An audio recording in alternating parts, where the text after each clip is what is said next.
Syederalon kasus yang menjerat Doni Salmanan kini memasuki babak baru. Satu persatu barang mewah milik Doni kini mulai disita polisi.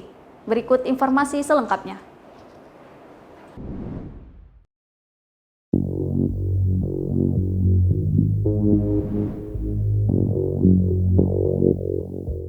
Syederalon kasus yang menjerat Doni Salmanan masuki babak baru. Satu persatu barang mewah milik Doni kini mulai disita polisi.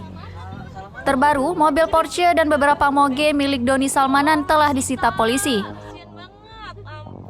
Mobil dan moge Doni Salmanan diangkut oleh polisi dari rumah mewah suami Dinan Fajrina. Sontak mobil iring-iringan polisi yang mengawal barang sitaan milik Doni Salmanan pun menjadi tontonan warga.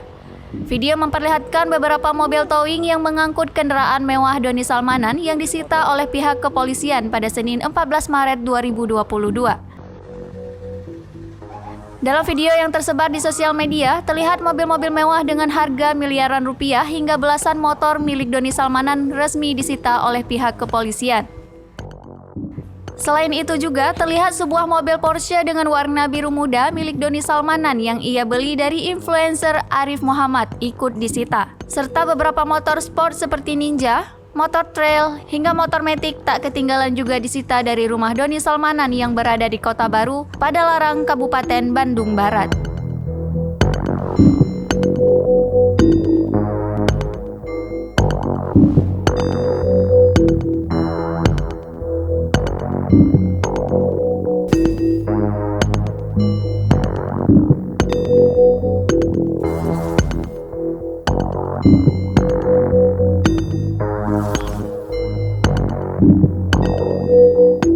Demikian informasi kali ini, Syederalon. Tetap saksikan terus informasi lainnya di kanal YouTube Serambi On TV.